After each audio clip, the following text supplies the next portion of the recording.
Go ahead. All right, good afternoon, everybody. Thanks so much for coming. I know you're wondering what I'm doing up here and who am I. I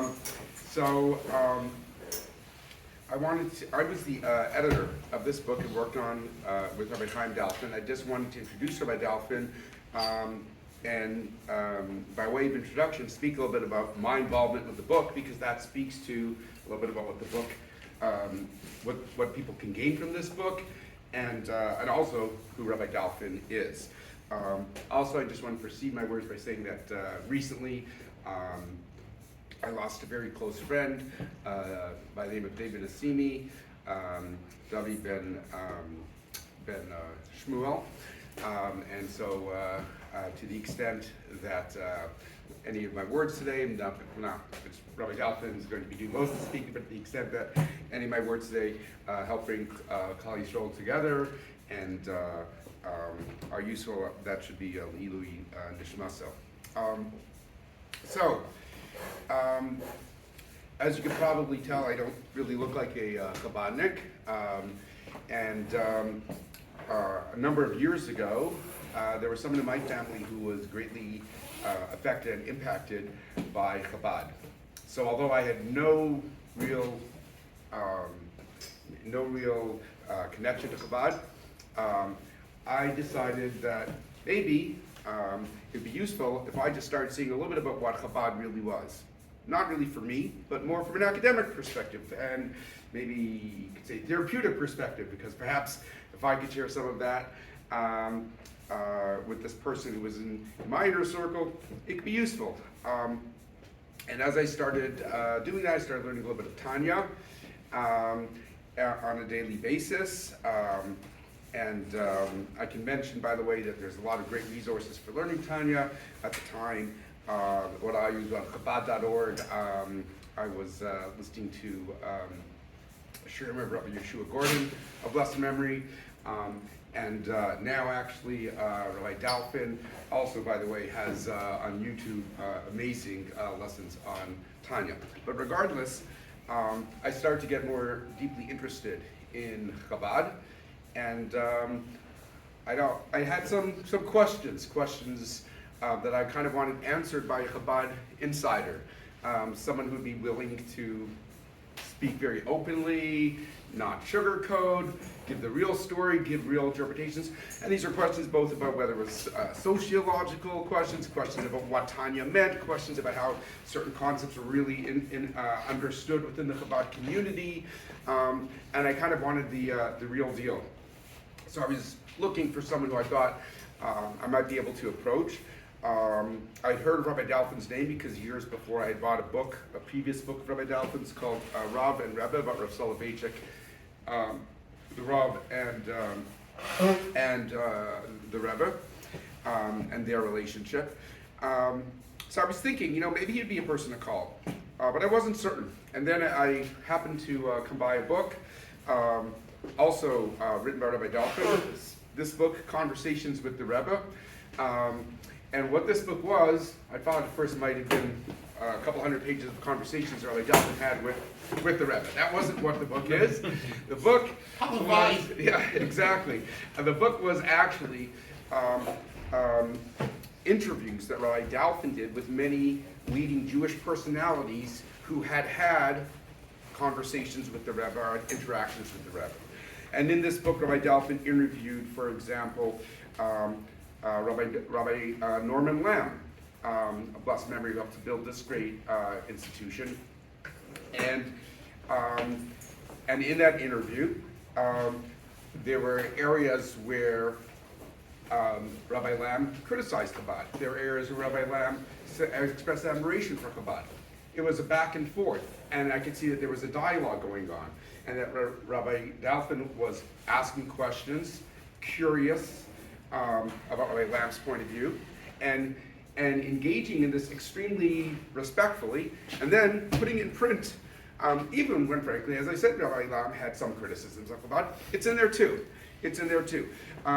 Norman Lamb, Chaim Patak, Yitzchak Shamir, Rabbi Abraham Twersky, a Reform rabbi who had conversations with with the Rebbe, and that's what this book really was. I think frankly it'd be nice if it was perhaps republished.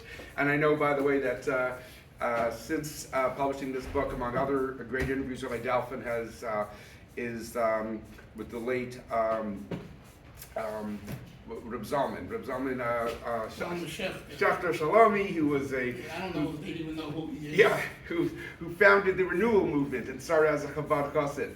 And he had a conversation with him. But regardless, the point was, I read this book and I said, okay, here's someone who's a real insider in Chabad, who knows how to talk to people and be respectful, share his knowledge, and has appreciation for people no matter what their point of view. So I reached out to Rabbi Dalfin, and he became, for me, someone who helped explain a lot of questions I had about Chabad, whether they were the really important things, the truly important things, like what aspects of Chabad philosophy and what the Tanya meant and how Chabad looks at these things, or whether it was sociological questions about the Chabad movement and things like that. And I felt, and I knew that as a researcher and historian on these things as well, Rabbi Dalfin was really a great resource and helped me in my growth. Sometime after that, or as this is all happening, I offered to help Rabbi Dalfin if he had any upcoming projects, and he had a manuscript that he had been working on Chabad and Yeshiva University.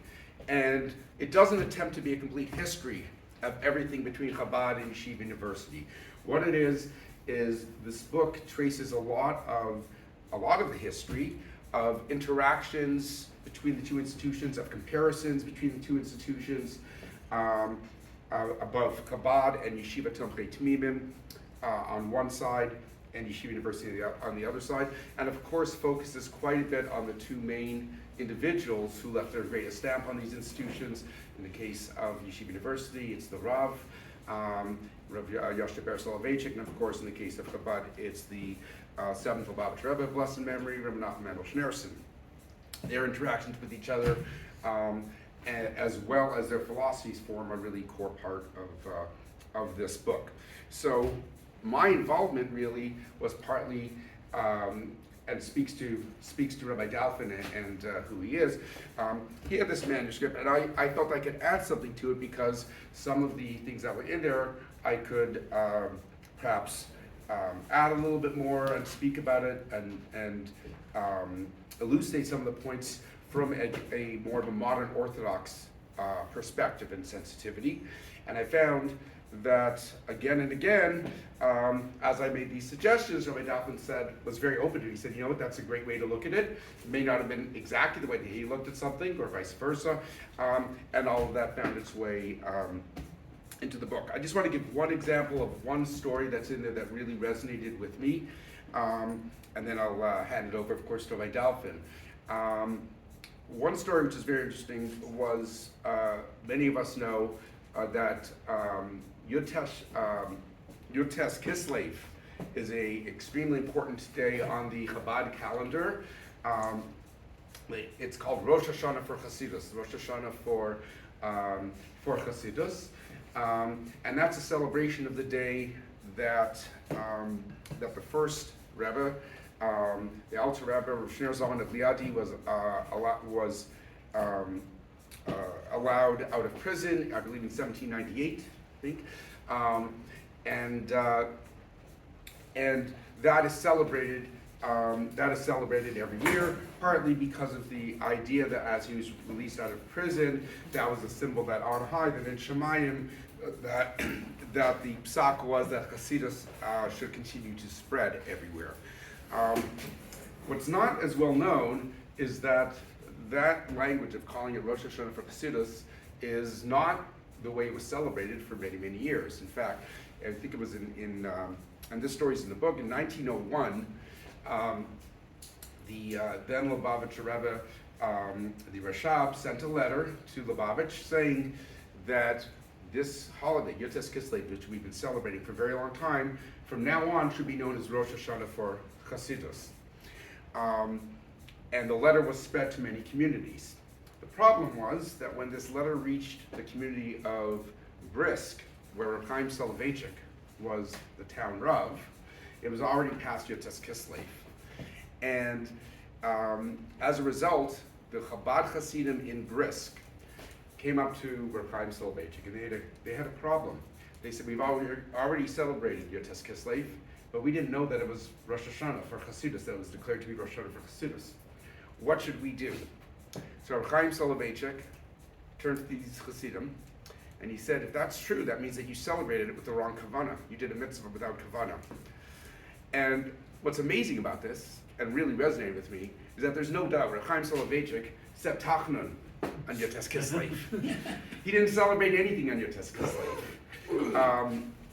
And the story, and in this book, which traces a lot of the relationship between the Soloveitchiks as a family and Chabad, it's clear that Reb Chaim at that point had very little to do at all with Hasidus, although he had some Chabad Hasidim in his town.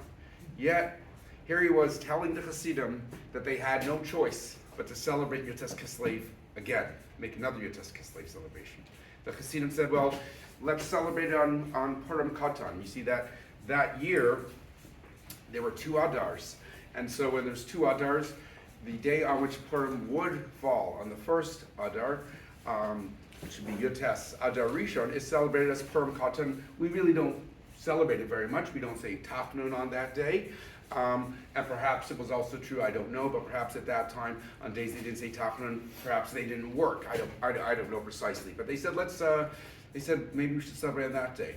And he issued another psak. He said no, because Yotes Kislev is a simcha, and Purim Katan is a simcha, and the Ein Ma'arvin simcha. The simcha, the Gemara says you don't mix 2 simchas, two special times. And he said you're going to have to pick another day to celebrate Yotes Kislev, and so they did. Now the story resonates with me as someone who, although I've become much more attracted to Chabad as modern Orthodox, because I think one of the hallmarks of modern Orthodoxy is that it encourages people to seek spirituality from different realms obviously within Torah Judaism. So it's not at all uncommon for someone who's modern Orthodox, for example, to learn Daf Yomi with a teacher who is, let's call him an Agudanik, okay, and then to also go to a Tish or Hasidic celebration at a shul or some other shul, while at the same time asking all of his questions to his very Zionist Kippas Ruga wearing rabbi. That perhaps describes me, although I don't really do Daf Yomi anymore. So, but in a way. So the idea that Reb Chaim Soloveitchik had such spiritual sensitivity is a phenomenal trait, and I think that it's a trait that Rabbi Dalfin also shows through much of his work. And what is that work? He's known as a historiographer or a historian. The word historiographer, I think, was just a word invented by historians to say that anyone that doesn't publish can be called a historiographer. Anyone that doesn't publish in journals gets called a historiographer. But really, Rabbi Dalfin's work has been widely cited. Rabbi Dalfin has been acclaimed by Professor Jonathan Sarna, who's one of the, who's really known as almost the dean of Jewish historians.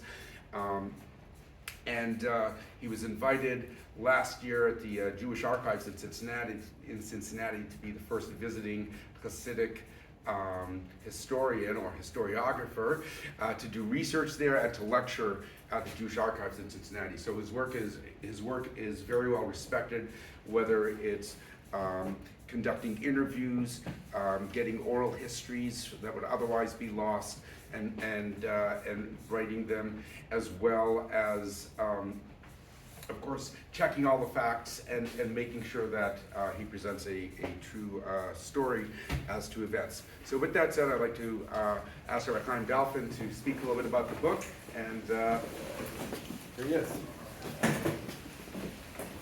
So Yashikoyach Eli, I'm going to fabring with you. I'm not going to give you a lecture. Okay? You want a lecture, you go downstairs. So first of all, Eli didn't even show you the book. This is the book. Okay? The cover is from the Rebbe's Fabrengen in 1980, and I was there when Rabbi Soloveitchik, the Rav, came. Yud Shvat. This coming Shabbos is Yud Shvat. It's the day when the Frierdiker Rebbe, Rabbi Yosef Yitzchak, passed away, and the Rebbe became the next Lubavitcher Rebbe. And in honor of the 30th anniversary, Rabbi Soloveitchik came.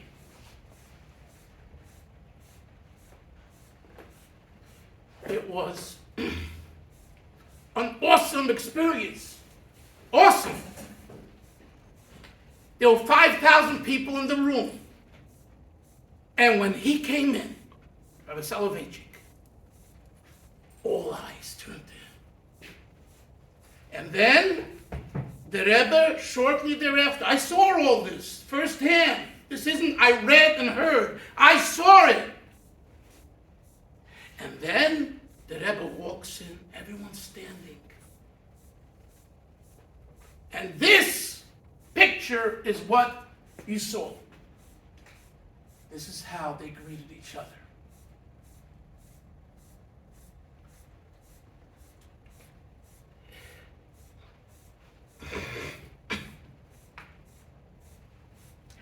It was a scene to be seen.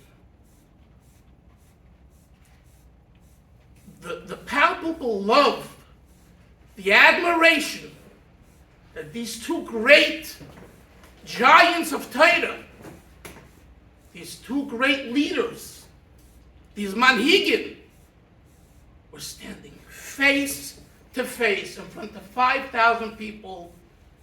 Yud Shvat, January, I forget the exact English date, maybe January 12th or so, 1980.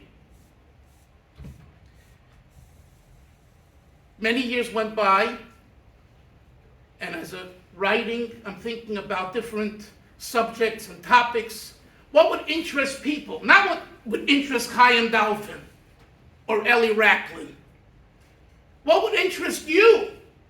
What would interest everyone downstairs? What would interest the greater Jewish people worldwide? And in general, that's my style of writing. My last 30 books are about the compare and contrast between Chabad and other communities. Chabad and Telz, Chabad and Ponovich. They didn't throw me out of 77 yet, don't worry. Chabad and Torah V'das. Aguda and Chabad, and the list goes on. Right? And I present to you the research that I found, and you, the reader, decide. It's not for me to tell you. Now, naturally, I'm a Lubavitcher. I can't get away from it. And I don't want to get away from it. I'm happy to be a Lubavitcher. And not just a Lubavitcher. I lived and live with my teachers. Rabbi Yoel Kahn was my mashpia. My wife Zayda, Reb Zalman Serebransky, was a Yid who I spent time with as much as possible. I saw Reb Mendel Futterfass is her great uncle. These are people that I lived with. Reb Mendel was in our house in Marin County, California, when we were shlichus there in 1988 or 89, and we released a video of that. So this isn't. I'm not giving you Bubba Mises. I heard from him, and he heard from him. Which many books, unfortunately, are that way. Bubba Mises, baloney. It's a lot of hard work, research, hours of conversations. Now, naturally, if someone tells me about Bubba Mises, I try to compare it to another Bubba Mises. You put two together, But the point being that this book, so in 2016, Dr. Rachlin mentioned, I wrote to the book, the Rabbi Rebbe, 400-page book with 553 footnotes. It reprinted 3 times. It's out of print currently. We'll find the right donor one day and we'll get it reprinted. But for now, I decided to put the spin on the Yeshiva University, and Chabad. And I want to tell you why I did that. It isn't just because my other book is out of print and it was bought so well, so I'll put it a new title and therefore people will... No. I have water here, I know what happened to it. Anyway, thank you. So, Yeshiva University, the yeshiva that I'm standing in right now, is a major institution. A major institution, a very important institution. And The fact is we have here, I can see amongst you, a solid group of Chabadniks, okay? I know them, I smell them, and know their parents and grandparents and great-grandparents, probably half of the people here. Amen. In my time, 1970s, I'm an old geezer. In my time, not many Chabadniks went to Yeshiva University. You can count them on your finger. Stern College, a few more. Dr. Metzger was all sein gesund. Dr. Altebetzian Metzger, which some of you from Stern know. Know. Okay, girls, women, a little more open to college. What's the Rebbe Shita in college? And right here I want to say that Dr. Rachlin really racked my brains. Rachlin racked my brains on the college question. And I gave him a hard time on it. I still don't agree with everything that he concluded, but nevertheless, I let him write it. You know why I let him write it? I let him put it in, because that's the truth. I'm not looking for you to hear just my opinion. I want to hear your opinion. And I want you, when you read it, to feel that way. And therefore, the Rebbe went to college. Well, what kind of college did he go to? Why did he go to college? And then he says you shouldn't go to college. How do you reconcile that? And that's a question that I'm sure everyone in this room who knows about it has asked himself and still asks himself. And I can't say we have a good answer. I told Dr. Rachlin the answer that I believe to be the answer, and he questioned it and he challenged it, and it's in the book, and it's fine. And now you'll all decide if you end up reading the book, which I hope you will. You'll make your decision. The yeshiva is an important institution for Yiddishkeit, for Judaism. Doesn't mean it's a Hasidic yeshiva. Chabad 770, the Toim Chitmimim, doesn't mean it's a modern Orthodox yeshiva. The whole idea, the Rebbe once told me, I'll let you in on a secret. This I don't think I ever shared with you, Ellie. My wife was here, and I have to give her tremendous credit. And Gila, Ellie's wife, I have to give her also bigger credit. Because Ellie spent nights, sometimes all night, literally. My wife just reminded me, I remember you talking to Ellie at 3 a.m. Kipshutai, not exaggerating. I mean, this was a major work, a major effort on his part after I wrote the manuscript. Anyway, so in 1984, my wife and I were sent by the Rebbe to Marin County, California. You know what Marin County is? Have you ever heard of Marin County? Marin County was depicted in a 1970 documentary as the hot tub capital of the United States.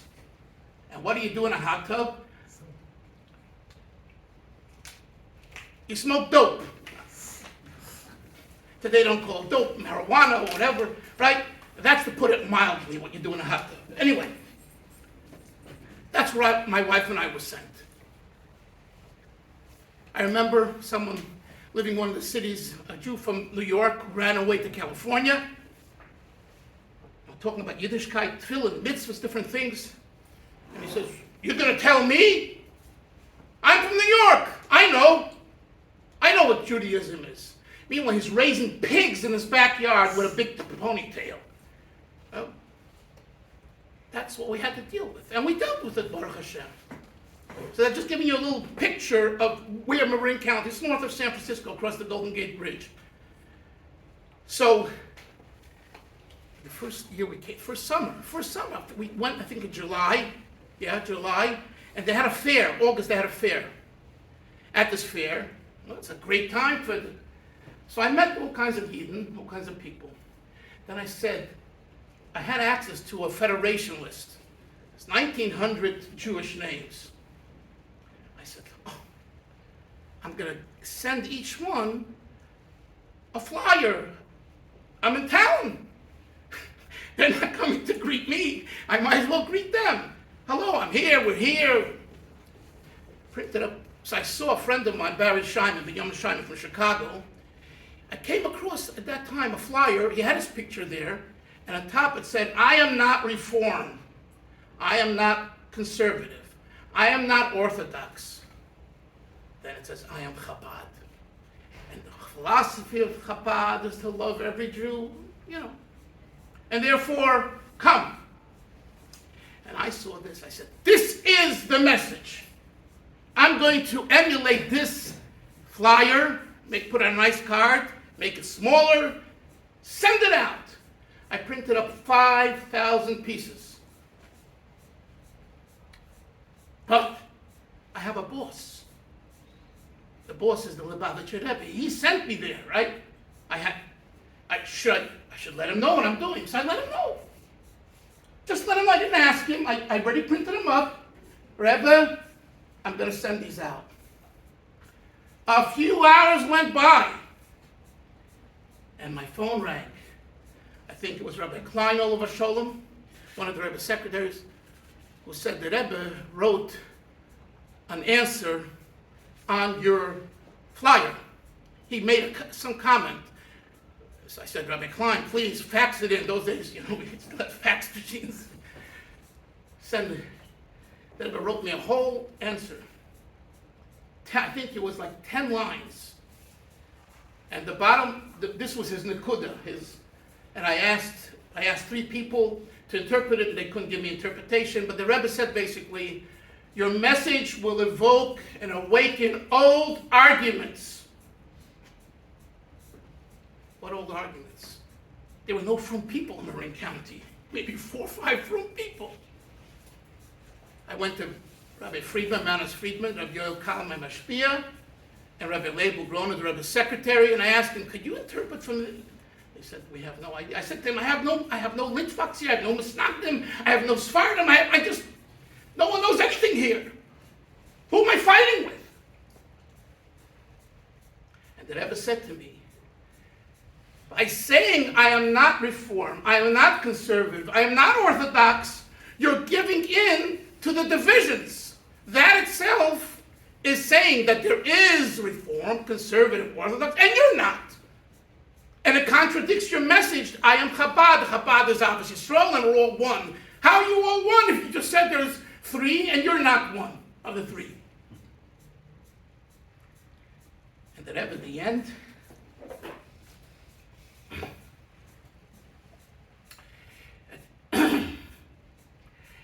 he wrote, "L'Hashem atoy v'chaber." May the good Lord forgive you. You understand? This is the Lubavitcher Rebbe writing to a chassid, a young, new, married chassid, 23 years old. I took the 5,000. I had a little garbage can and dumped him in the garbage. It never went out. You'll ask, how did Barry, but Yomin Schreiman of Chicago send it out? I asked him. He says, I didn't know. I didn't get such an answer. I don't know if he wrote. It's not my business. I got this answer. Why am I sharing this story? Because the work of Lubavitch, the work of Chabad, the work of the Rebbe, is to find ways in really, like Eli said before, to show that we are one people. We are really one people. What kippah, you mentioned the kippah sruga. What color kippah you with? What beard, no beard. Those are all nice things, important things, but that's not where it's at. Where it's at is to serve HaKadosh Baruch Hu, b'tmimus, with sincerity, and to be open and truly appreciate everyone. This sefer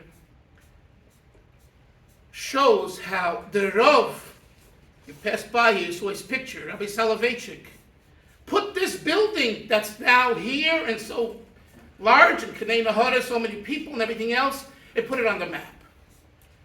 You had Dr. Revel, you had Rabbi Shatskis, you had the Ma'aseh Se'ilu. You know what kind of Talmid Chachamim were in this institution in the 1920s? Go'enim.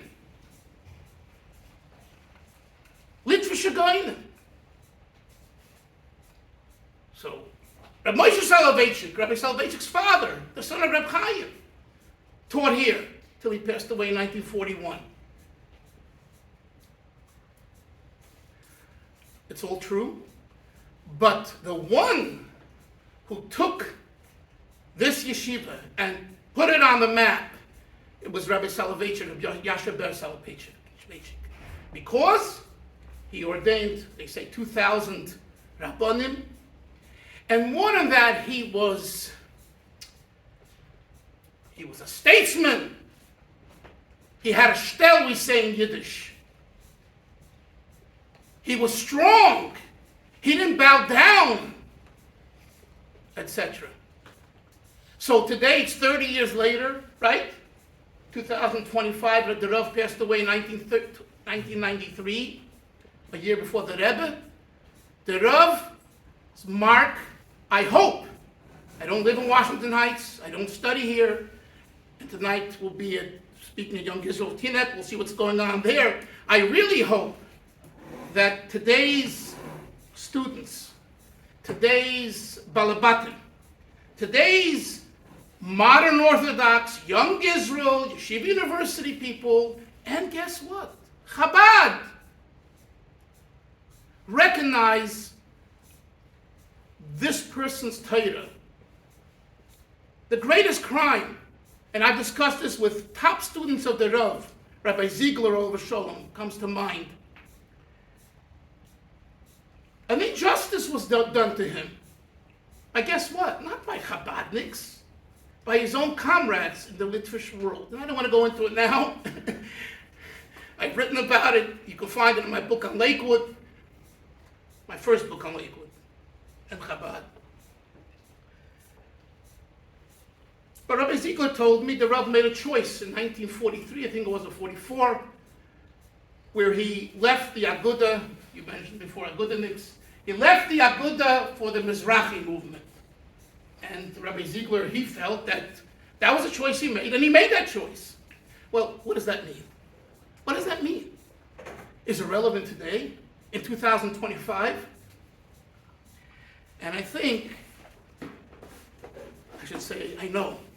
The question is whether you know that in these books, the way you learn, I may say, Lahavdil, Gemara, Rashi, and Tosfos, or you study economics, or medicine, or whatever you do in your life, and you're going to become, that's the way I study such a topic. It's negeya to me, it's relevant to me, but bovas eini, in the pupil of my eye. It's very, very important, because I see the transmission of the previous world to today. I see the hemshech, the continuation of Torah Yiddishkeit. To me, Rabbi Soloveitchik isn't the past, he's here today.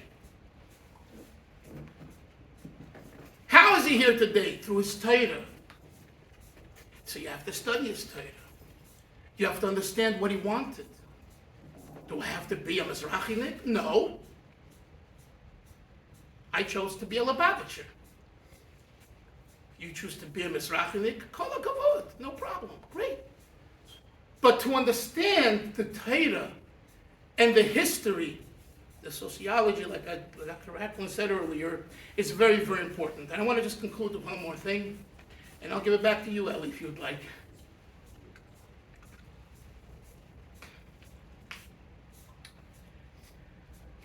Writing books is very nice.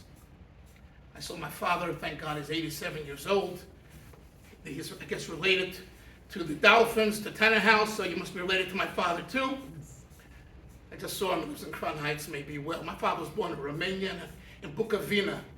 He wrote a book on his life. He survived the Romanian Holocaust. And he says to me on the way out, I said, I'm going up to Yeshiva University to talk about the book. He says, Zugme, he speaks in Yiddish, you know, I mean, it was English too, but, you know, Zugme, tell me, wie viele Menschen haben gelegt Tefillin mit Zadana Bicher? How many people put on tefillin because of your books?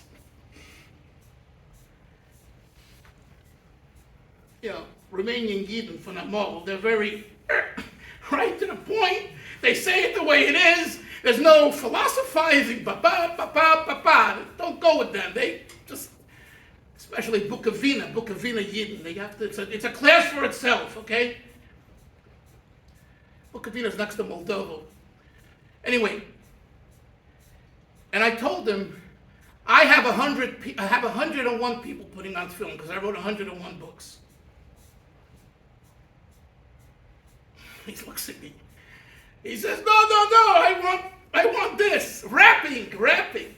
I said, in order to rap, you need everything. You need someone standing on, like I used to stand in the 70s when the Rebbe came out with the tanks for against assimilation. I was there on 47th Street on 5th Avenue asking, would you like to put on tefillin? Are you Jewish? Yeah. When it started, not today, when it started in 1974, 75, 76. And I can tell you some of the conversations that I had with men and women, okay? Today they would turn colors from the conversations I had with them as a 17, 18-year-old young man. The point of these books is to bring more of Hashem here. And one of the topics that Ellie and I talk about and write about in the book, and Ellie was a tremendous editor and really a co-author, and I really publicly thank you, Bemis.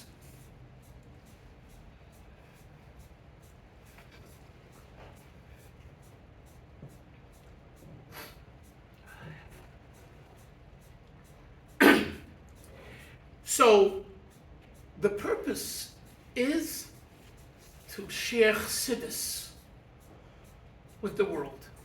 We have a gem. Lubavitch Chabad has a gem, and it's in a closet. But there's 5,000 Chabad houses, Baruch Hashem. What about the millions of Jews who don't know about Chabad houses, who are not learning chassidus? You need to learn chassidus. And those chevra here that are Lubavitch, and I see quite a few here, with the hats, without the hats, this color, that color, you have to ask yourself a question. It's huge Shvat. I told you this about bringing it. It's not a lecture. What am I doing to spread chassidus, to teach chassidus? And chassidus is something that engages a person and wakes a person up. And the Rav, in 1976, there was a thought of him moving for 6 months to a year to Eretz Yisrael. It's in the book, the details. And he made a curriculum. You know what was on the curriculum besides learning Gemara, Rashi, Tosafos, Rashash, and Ram Shif, and Halakha, and everything else? Tanya twice a week for 45 minutes each time. How do you like that? Rabbi Soloveitchik put that into the curriculum.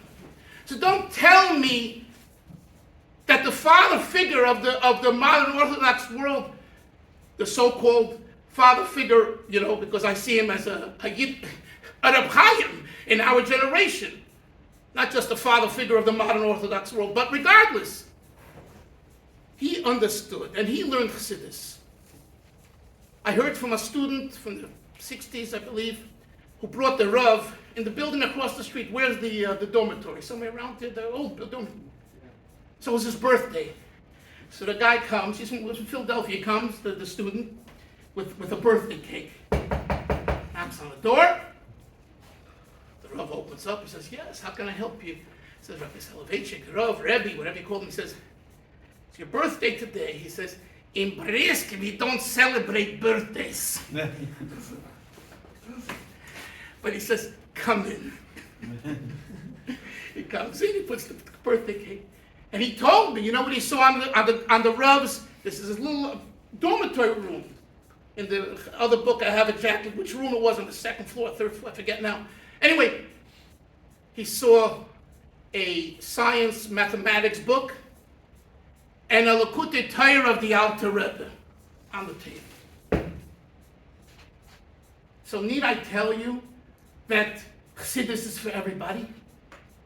But we need people who can explain Chassidus and teach Chassidus, and everyone can. So, I know we came here to present the Sefer, the book, but at the same time, it's Yud Shvat. It's an appropriate time for everyone to girdle themselves under, to take upon themselves to somehow learn with another person Chassidus, teach Chassidus wherever you can, and not in a way that becomes combative and all that. No, today it's all gone. I've written about this extensively, all those old issues. Okay, it's nice people write me, we can't put your book down because the footnotes. That's the secret, by the way, in my books. Not the text, the footnotes. Ellie writes 70 pages of footnotes in this book, 70 pages. You want to find the secrets? You read the footnotes, and you read them carefully. The old vengeances and issues, it's over. I'll tell you a story. There was a Rav, a rabbi in Worcester, Massachusetts. His name was Rabbi Galinkin. Rabbi Galinkin came from a city in Poland, Russia, Ukraine, called Dukshitz. There's a Chabad family called the Gordons. They come from Dukshitz. And the Yochanan Gordon figured, the father, the Zayda of Rabbi Josh Gordon, who does the class of Chabad.org, right? His grandfather was named Rabbi Yochanan Gordon. So he was the sheikhet, and the Rav of the city was a Litvisher, Rabbi Galinkin. Now, you know that the way the Alter Rebbe, the Balatanya says the knife has to be a certain way, sharp. With Tisha Sakin it's called, when it comes to Shechita, when it comes to slaughtering. And the world disagrees. It's a machlekes. No, he's the Rav, a Litvisher Rav. So he says to Rabbi Gordon, you can't shecht here according to the Balatanya, because it's not good. No, Rabbi Gordon, what should he do? And he put a lot of pressure on it. I'm not going to get into details, but I'll just leave it at that. He put a lot of pressure on him, okay? You're talking now back probably 1920s, 100 years ago, maybe early 30s. Anyway, puts pressure on him. And Gordon was very, very upset.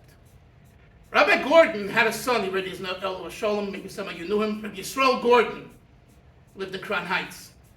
And he became a teacher by my wife's uncle, Rabbi Herschel Fogelman in Worcester. The Chabad Rabbi Shliach in Worcester was there since 1946. So Rabbi Yisrael Gordon tells his father, Tata, father, you know who's in town? Who became a rabbi here? He came after the war? Galinkin. Oh, he said, Galinkin. Now I'm going to make Galinkin into goulash. But he went into the Rebbe. He went into the Rebbe.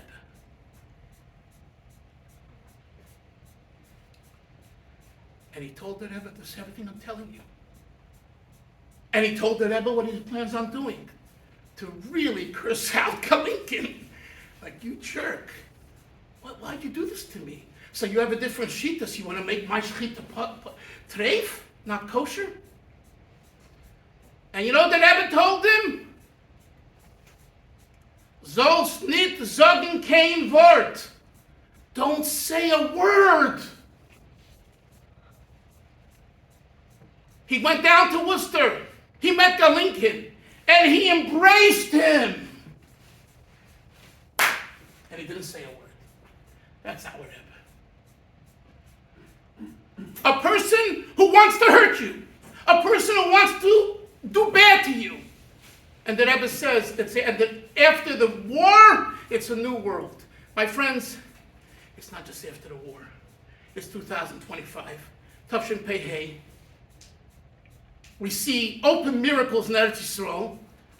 And in Mirz Hashem, there's going to be a final miracle where the enemy will be destroyed, or run away, or both. And there'll be Shalom V'Shalva, because Hashem promises us, and if Hashem promises us, Azoy Vet Zayin, that's the way it's going to be. It's not a figment of one's imagination, or a Baba Maisa, or what they said, when hair will grow on my palm, Mashiach will come.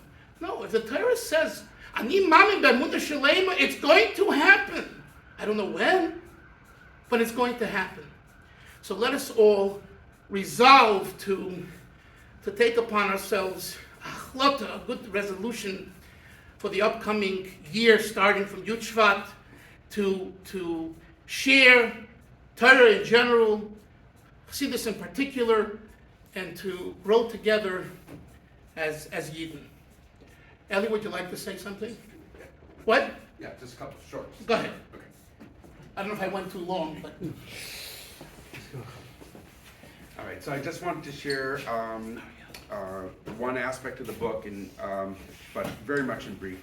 There's a section of the book, 8th chapter of the book, discusses quite a bit about the Derech HaLimud, the Talmudic methodology of Rabbi Yosef Soloveitchik, which is based on the Brisk methodology, and comparing and contrasting that to the Derech HaLimud of Menachem Mendel Schneerson, of the Rebbe, which was based on largely, although it was a composite of a few approaches, on the Derech of the Rogatchover, and that and how the Derech HaLimud of each of these two great leaders corresponds as well to their philosophy of the world. The Rogatchover would look at concepts such as time, and similar to the physicists who debate whether time is made out of discrete moments in time or whether it's one long continuous band of time, the Rogatchover discusses how time works, and he looks at time and applies that across many different halachic areas and connects them in ways that others would never even dream of connecting them. So the methodology of the Rogatchover, therefore, would look at, for example, 1,000 different arguments, and not literally, but take 1,000 arguments and boil them all down to 5 core arguments. Methodology of the Rogatchover, as the Rebbe taught, would also, for example, look at two people like Rabbi Eliezer and Rabbi Yeshua, who constantly argue in the Mishnah, and we'll try boiling that down to all of their arguments boiling down to one key concept. And it was this idea of universalizing, of trying to come up with universal principles that applied across all areas of Torah. And in fact, the Rebbe even wrote to a scientist that the search for the grand unified theory, which was, for those who are scientific bent, there's two basic ways of scientifically describing the world. There's relativity, and then there's quantum dynamics, and the two formulas don't seem to go together, and there's what's called the search for grand unified theory, which is to discover one bridging theory, or one way to perhaps include everything in one theory. And the Rebbe wrote that the search for that theory was representative, and the hopefully finding of uniform universal principles was consistent with the idea of finding that the entire Torah is all unified, and which of course it is, and the Torah represents the ultimate unity because it represents the unity of HaKadosh Baruch Hu. So one of the things that comes up as well in the book, in this analysis, is that there was a significant difference between the Rav's approach and the Rebbe's approach. The Rebbe was always looking for things that would try finding unifying principles, and whereas so much of the Rav's writings were about fractures and dialectics, which of course is consistent as well with the Brisker method, which means the way that two things were opposed to each other. So the Rav would write about the pain of separation after death of a loved one, and that pain would always be with someone, and that some people had to balance pain and sorrow against happiness. Or the Rav would sometimes say that there's two different personality types or archetypes, Adam 1 and Adam 2, for example, in some of his writings. And then in another writing he would come with another two archetypes, and another writing would be another two archetypes, and say the world's divided to these two. And none of those things really seem to fit together. You can't map them out and say, in fact, some people have tried and said it doesn't all fit together, and some have actually critiqued the Rav because of that. But I just want to present a mashal, an analogy I thought of to appreciate the beauty in both of these ways of looking at the world. And just as a very quick preface to that, one thing to note is that the Rav spoke quite a bit about the beauty of the section in Tanya which discusses the unity of the entire world. And the Rav was a very firm believer that this was one of the most important parts of Tanya, one of the most important parts of Jewish philosophy. Shar Yichud V'Amunah. Shar Yichud V'Amunah, yes, in Tanya. But despite that, the Rav felt that we almost never get to see that in this world. The Rav describes in Kol Dodi Dofek, one of his seminal essays, describes the entire world as a tapestry. So when you look at it from the front, it's beautiful. The problem is, in this world, we only look at it from the back. We never get to see the front. So the two worldviews, though, seem to be a little bit opposed. Do we look for unity in this world, or do we resign ourselves to not seeing it? So the analogy I thought of is the following. Imagine you have two people, they both received a gift, maybe a Hanukkah present, maybe a birthday present, except it's only Lubavitch, I guess, that celebrates birthdays, and in Brisk we don't celebrate birthdays. But two people receive a gift. In both cases, the gift is a sort of puzzle. Now, one person receives the puzzle, it's a jigsaw puzzle. It's a really tough jigsaw puzzle, it has 1,000 pieces. And in fact, maybe as he starts putting the puzzle together, he realizes that he's actually missing 20 pieces. He doesn't even have the whole puzzle, but he has 980 pieces of a 1,000-piece puzzle. For that person though, he realizes this is not an impossible task. It takes time, it takes effort, but he can start putting the pieces together and he can end up looking at a beautiful picture. So it's a very worthwhile pursuit for him to do that, even though it's true he will never really see the whole picture, but he can see a lot of it. And that's why he puts his attention to doing that. The second person receives a different kind of puzzle. He gets one of those 3D model brain teasers, and the brain teaser comes with it's a model of a ship, for example. And the brain teaser says, once you remove the central mast, take a good look at it and get your pictures before, because you're going to pull out the central mast of the ship in a certain way. Once you do that, this thing's going to collapse into 300 pieces. And until we reveal the secret of this in 10 years, you're going to be able to look online and we're going to post the secret as to how to hold it, to put it together properly. You will never be able to figure out how this thing goes together. It's virtually impossible. There's a trillion different ways to put it together. You'll never guess what it is. Person looks at it, enjoys it, pulls the thing out, and now he has a box of 300 pieces that he'll never put together. The interesting thing is, though, that person can keep those pieces in the box, and every time he looks at the box, he can wistfully think, all right, I can't put it together, but I know it all fits together. I know that at its core there's unity here, but I'm not going to get to see it. I'm not going to get to see it for now, because of course the Rav believed that we wouldn't see any of this unity until the time of Mashiach. In this world, as we live it, what do we have? We have a box full of fractured pieces. But we can look at those fractured pieces and still appreciate that they make up one unity, one beautiful world that is HaKadosh Baruch Hu's world. So I just want to end with the idea that these are two different ways of looking at the world, but again, for many of us, perhaps sometimes, and some we feel like there's this one way of looking at the world, that things appear very, very fractured. So we should keep in mind that there actually is a unity. And other times we could see more of the unity in the world, and work towards building that unity. And I hope that we are successful in doing that. Bias Mashiach. I just want to tell everyone that the book will be downstairs. They don't let us sell it up here, so you got to go downstairs to purchase it. How about some questions, answers, arguments, comments, philosophies, anything? Go ahead. It's your turn now. Don't be shy. No? Yes. Mr. Frankel, right? Very good. With the Rebbe and you talked about the reunion at the Fabrengen. Yeah. But did they know each other from Paris? They knew each other from Berlin in 1928. Berlin.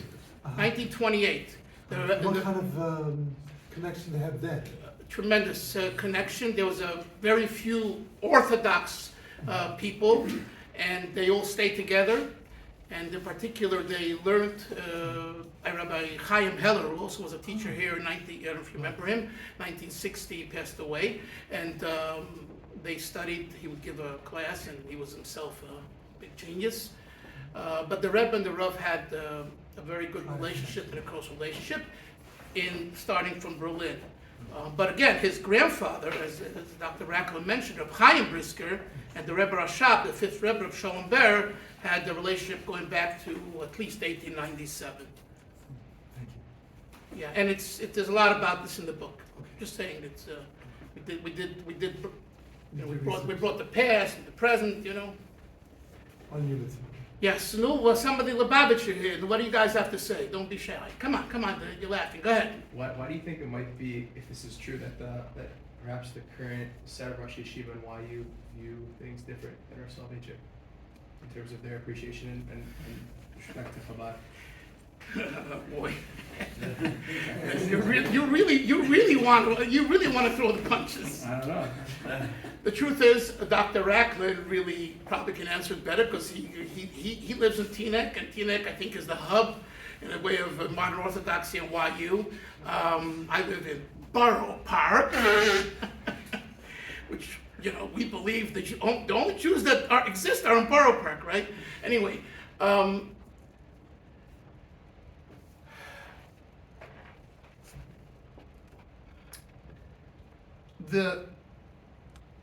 The flavor, I'll make it short without philosophizing. Rabbi Soloveitchik was outnumbered. Very simple. 1951 or 52, 53, Rabbi Dr. B'tzia Metzger had a Tanya share in his dormitory room. Okay? I interviewed him. And and Rabbi Mordechai Oldtime, who's an Olam Emes already, I think gave this year,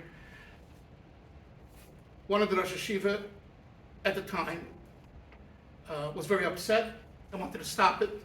And I think he did stop it for a while, I think. And I know who it is. He's also an Olam Emes. I'm not going to tell you. For that, you really have to read the footnotes. And they brought this to the Rav.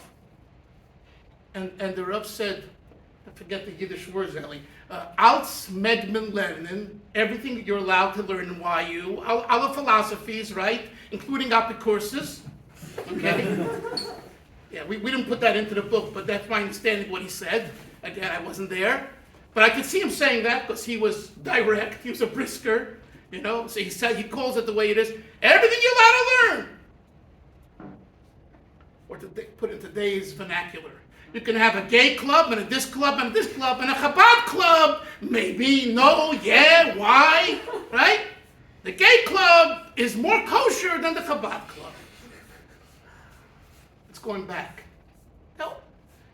So the Rav was for it, but most of the others were not because they were still under the influence of, the Misnagdish, not just the Litvaks, the Misnagdish opposition to Chassidus, but that was then. When you say now, you're here, and I don't know what you're referring to, and I really don't want to get into it right now in public, but it's an issue. Rabbi Rakefet, who endorsed the book, Rabbi Aaron Rakefet from the Grus Koil in Jerusalem, he's 87 years old. He's been on a path to try to get the yeshiva to incorporate Chassidus like the Rav wanted in the curriculum. Not, I think the Shliach Hasir, not at the Chabad club, that's great. Not at Rabbi Kirschenbaum's place, that's great. In the curriculum, like the Rav wanted in 1976, 45 minutes at least twice a week, right? And Rabbi Rakefet and I have spoken a lot about this. And I recently spoke about it too. I spoke to Eli about it, and I spoke to one of the Rabbanim here, one of the rabbis, one of the leaders. So far, there's no movement. Now, the closest movement they had was in 2013 or 14 when they hired Rabbi Moshe Weinberger. That ended, I think, COVID time. And I had a long discussion with him. I interviewed him. It's in the book as well. Not everything. But good stuff. And, Rabbi Weinberger is an alumni of YU. And was a test. And from his perspective, it worked tremendously. I don't know the conclusion of the leaders, if, those that are still around from his days, what they felt. But, hopefully it'll be more and more. I think, what's your first name? Mandy. Mendy. I think there's a sociological issue happening that really stops some. You know, the Chabad world is so popular today, so known, and in a way,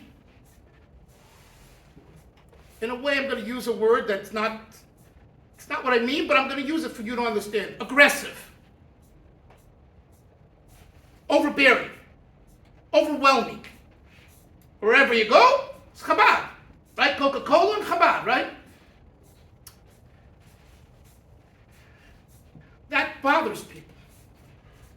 And I think that issue, even though in truth it's not that way, because yeah, you need a Chabad house in New Mexico to serve the Jews there. And when you go on vacation to Scandinavia, who's serving you? Yeshiva University, Munkach, Satmar, Boviv, Flatbush, who's serving you? Chabad.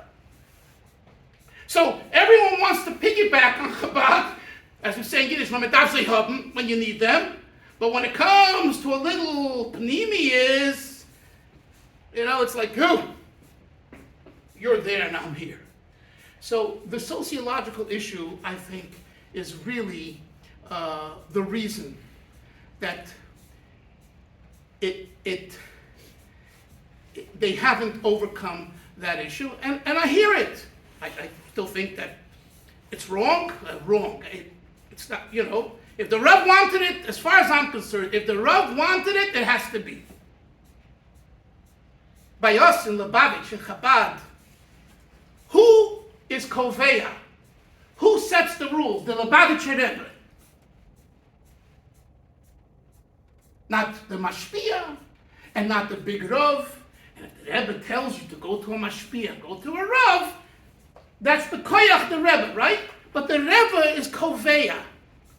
Who is Koveya here? I would think Rabbi Soloveitchik should be Koveya. Without him, you wouldn't have 2,000 rabbis. So, just mind you, I was in Camp Magen Avram. You've heard of Camp Magen Avram? I was a co-counselor. It's a whole story. And believe me, I got patched for going there. It's not a Hasidic camp. And I was a good student and a Hasidic guy, and I wanted to show that I can go into a Litvish camp and share Chabad with these young boys and, and be, and it's all Litvaks, And I got the job. I was interviewed by Rabbi Saxel of Sholem, my friend and I. He didn't get the job because he said without a mikveh he couldn't do it, and I said, I'll take care of it. So I got the job, he didn't. And I went to the mikveh, don't worry. I found a way. But anyway, so my co-counselor was someone actually from Washington Heights. I forget the name now, I'll remind myself. He was mamish of Washington Heights Heverman, like the Yekis. And I say to him, we had a good relationship. I say to him, do you learn some Chassidus? He says, no. He says, Chassidus is Kabbalah, and we don't learn Kabbalah. I said, first of all, Chassidus is not Kabbalah. It's wrong. Okay, it's a two-way street. One's going this way, one's going this way. Without going into it now. It's not Kabbalah, it's wrong. It uses Kabbalistic language sometimes and a concept that's not Kabbalah. Anyway, but more importantly, he says, that's not our Masorah. We pull out that holy word, Masorah. We have two words in our dictionary. You know what those two words are? Hashkafa and Masorah. Believe me, I know what Hashkafa is, and I know what Masorah is, and I respect them, and I live with them, okay? But when you pull out that card to do what you want to do, you're full of it. You're a fake, phony fraud, as Bob Grant used to say. So, Masorah. So I said, we can design the Masorah. How can this be your Masorah? If the Rav had a Tanya, look at the Torah on his table, and he learned Tanya, look at the Torah. You know what he told me? That part of the Rav we don't accept. That's your answer, Mendy. That's the answer. I'm telling you, Meiser Shehoya Kachoya. That part of the Rav we don't accept. It's like saying the Lubavitcher Rebbe, the Rebbe spoke about Mashiach and made such a thing about Mashiach. He went too far. That part of the Rebbe I don't accept. You're not a Lubavitcher. You're not a Lubavitcher. Or maybe you're a Lubavitcher of the Alter Rebbe. You're not a Lubavitcher of the Rebbe today. I always say, if you can't accept the good, the bad, and the ugly in any group, don't join.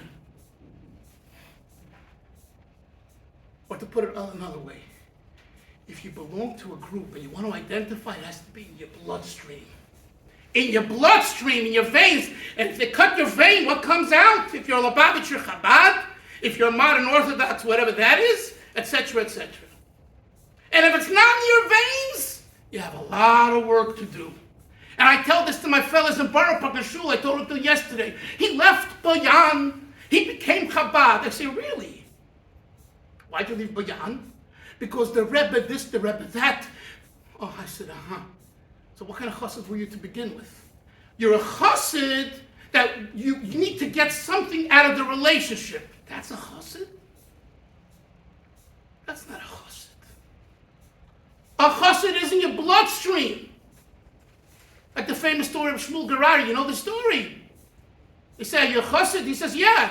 He says, the Rebbe always blesses you? He says, absolutely. He says, even when you lose money, when he was a very wealthy man, he had the lumber going down and it was flooded. He says, Dafke then I'm a chassid. When the Rebbe's bracha doesn't come out, I'm his chassid. That's a chassid. Long answer. You got it, right? Anyone else? Yes. Wait, a second chance? Okay. Please. You A second and a third. Okay. Go ahead. You're saying that the Rav gave a hechsher to Chabad, Tanya, etc. Then, when the Rebbe was alive, so you would make a jump from there to saying that he would give the same hechsher. Today, the way that Chabad is morphed into post the demise. Yeah, because the Tanya didn't change. Yeah, but The Tanya Chabad- didn't change. But Chabad changed. You may not, I don't know if you've heard of Dr. David Berger. He's one of our I debated him. I wrote a book against him. Yeah. Okay, he's one of our intellectual superstars here at YU, and he wrote an entire book. I know that. Like scathing And I debated it. Right, okay, so the Kitzur, what was, how did you respond to that? I responded to Moetz's Gedolah Ketira, who I davened with one of them in Borough Park, called me over one day after the boy. He says, did you know someone named Berger? I said, yeah, which Berger? He says, Professor and shit. He says he wants us to put an Isser on Chabad, a prohibition on their food and all of that. And he says, we're not going to do it. So this didn't come from a Lubavitcher. This came from a Polish chassid in Borough Park. But let's not, the point is like this. The Tanya didn't change. The Rav passed on, the Rebbe passed on. Lubavitch changed. But when you say Chabad changed, could you give me an example? Well, there's a belief which Dr. Berger feels borders. Forget about that. What else? That's a major change. What else? That's it? That's it. Okay. One issue, the Mashiach issue. Yes. Okay.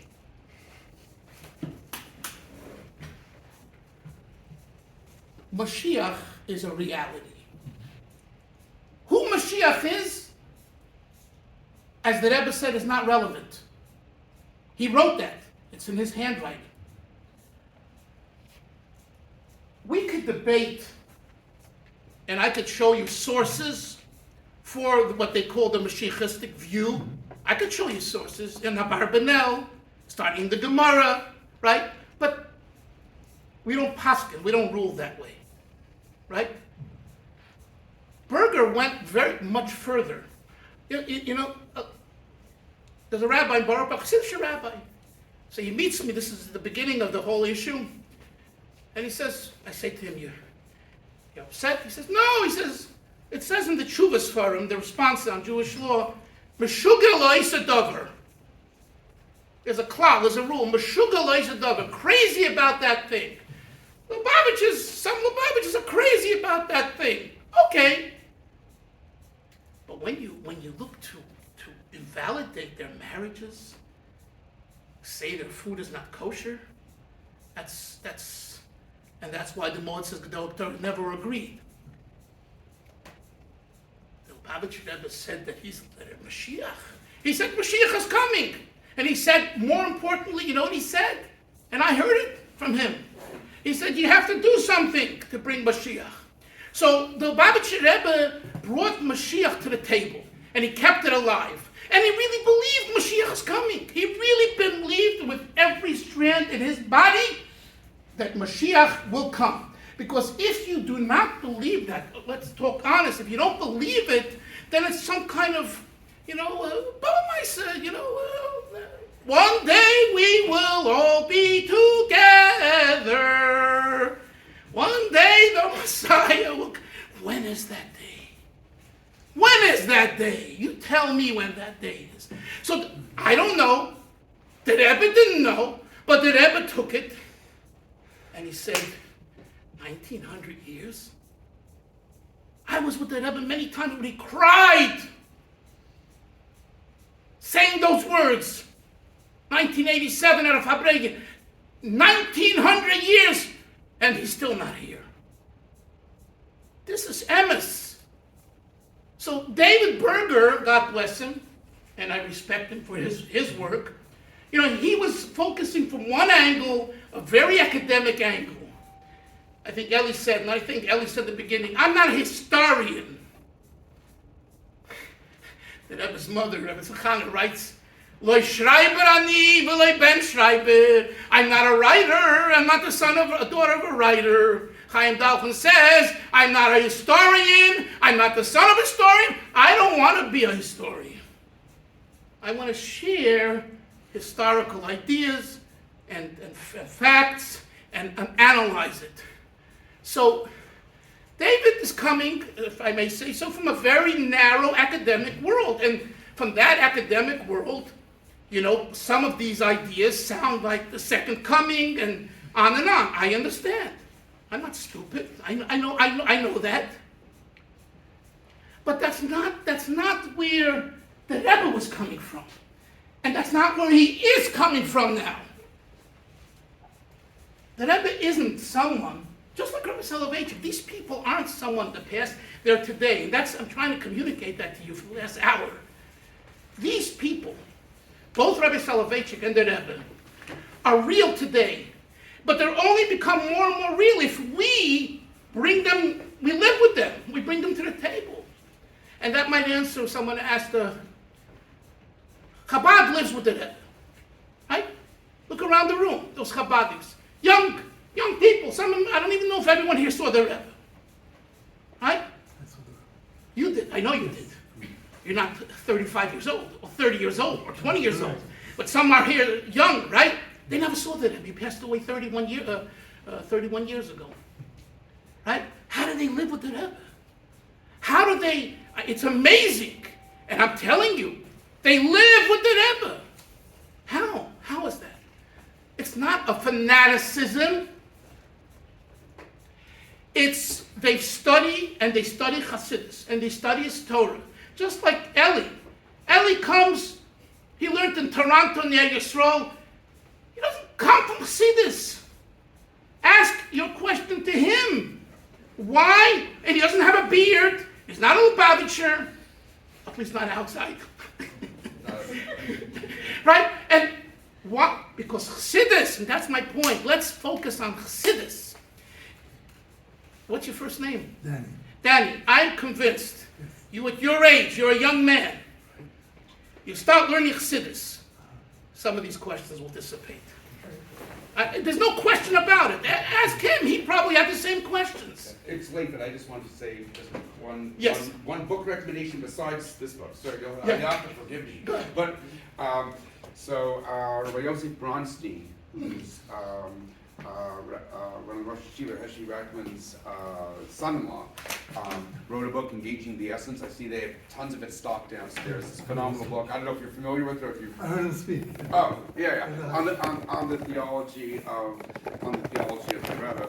So I'll simply say that, like myself, No, I mean, I have some issues with some aspects of some people who believe things that I think are not in accordance with, yeah, exactly, not necessarily in accordance with Torah. That said, that's distinct from studying the works of the Rebbe and the fact that there's so many of his Talmidim and his Talmidim's Talmidim who were not part of the not of the belief system that you're talking about, that he's second coming and all this other stuff.